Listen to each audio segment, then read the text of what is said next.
Hey guys, welcome back to my YouTube channel. Here I'm back with another new opportunity at Amazon. Amazon వాళ్ళు అయితే మనకైతే new role అయితే release చేశారు. Role name వచ్చేసి ఫినోప్స్ analyst అన్నమాట. ఇది L2. నేను ఆల్రెడీ మీకు చెప్పాను కదా L2, L3, L4 రోల్స్ ఉంటాయి అని.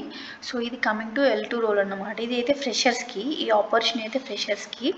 And coming to the job description, మీరైతే దీనికి కావాల్సిన క్వాలిఫికేషన్స్ ఏంటి అంటే మాస్టర్ డిగ్రీ అయినా పర్లేదు, or finance, commerce or related ఫీల్డ్లో ఏ రిలేటెడ్ ఫీల్డ్లో అయినా పర్లేదు. లైక్ అయితే ఇది బీఈ బీటెక్ వాళ్ళకి అయితే కాదు. ఎందుకు అని అంటే డిగ్రీ స్టూడెంట్స్ వాళ్ళకి, ఇది బీఈ బీటెక్ స్టూడెంట్స్కి అయితే కాదు. అండ్ మీకైతే ఇక్కడ క్లియర్గా మెన్షన్ చేశారు 0 to 1 year of experience in account payable or general accounting. So మీకు ఎక్స్పీరియన్స్ ఉన్నా పర్లేదు, అకౌంట్ పేయబుల్స్లో లేకున్నా పర్లేదు. ఎక్స్పీరియన్స్ ఉంటే మీకు ఇంకా యాడెడ్ అడ్వాంటేజ్ అన్నమాట. సో మిమ్మల్ని ఇంకా హైరింగ్ చేసుకునే ఛాన్సెస్ ఎక్కువగా ఉంటాయి. సో ఇంకా మీరైతే అకౌంటింగ్ ప్రిన్సిపల్స్ ఉంటాయి కదా, వాటిని బేసిక్గా అర్థం చేసుకోవాలి. అండ్ మీకు ఇంకా ఎక్సెల్ పైన, మైక్రోసాఫ్ట్ ఆఫీస్ పైన అయితే ఎక్స్పీరియన్స్ ఉండాలి. అండ్ డాటా ఎంట్రీ ఉంటుంది కదా, అది డీటెయిల్గా ఎంట్రీ చేయాలి అన్నమాట డాటా. అండ్ ఇండిపెండెంట్గా వర్క్ చేసేంత ఎబిలిటీ ఉండాలి. And coming to this preferred qualifications, degree, masters degree in finance accounting as a major subject. ఇది వాళ్ళు క్లియర్గా మెన్షన్ చేశారు, ఇది ఫినాన్స్ అండ్ అకౌంటింగ్ వాళ్ళకి మాత్రమే.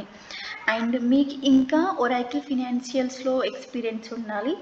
And experience in six sigma methodologies and participated in beans projects అన్నమాట.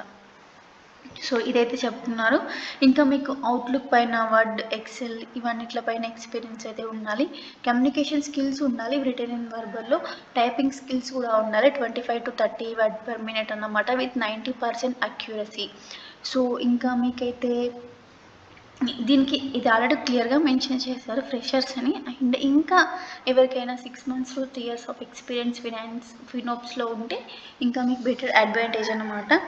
And ఇక్కడ మీరు రెస్పాన్సిబిలిటీస్ ఏంటి అని అంటే వర్క్లోడ్ని మేనేజ్ చేస్తూ ప్రియారిటీస్ అయితే తీసుకోవాలి. అండ్ పాలసీస్ని ఇంప్రూవ్ చేయాలి. అండ్ ఫుల్ కంప్లైంట్స్ ఉంటాయి కదా, వాటిని కూడా మనమైతే ఇంప్లిమెంటింగ్ చేస్తూ వర్క్ చేస్తూ ఉండాలి. సో ఇదే అంతవరకు. ఈ జాబ్ మీకు ఒకవేళ సెలెక్ట్ అనిపిస్తే, మీకు యూజ్ అనిపిస్తే, నేను కింద డిస్క్రిప్షన్ బాక్స్లో లింక్ ఇస్తాను, అప్లై చేయండి. నేను క్లియర్గా చెప్తున్నాను, ఇదైతే బీఈ బీటెక్ వాళ్ళకి కాదు, ఓన్లీ డిగ్రీ, అది కూడా అకౌంటింగ్ వాళ్ళకి మాత్రమే ఈ job. So if you are watching this video, degree students, please apply the role. And assessments అయితే పంపిస్తారు, అప్లై చేయండి. మీకు రిజిస్ట్రేషన్ సక్సెస్ఫుల్ అని వస్తే as soon as possible assessment link కూడా పంపిస్తారు, అప్లై చేసి రాసేయండి. Thank you.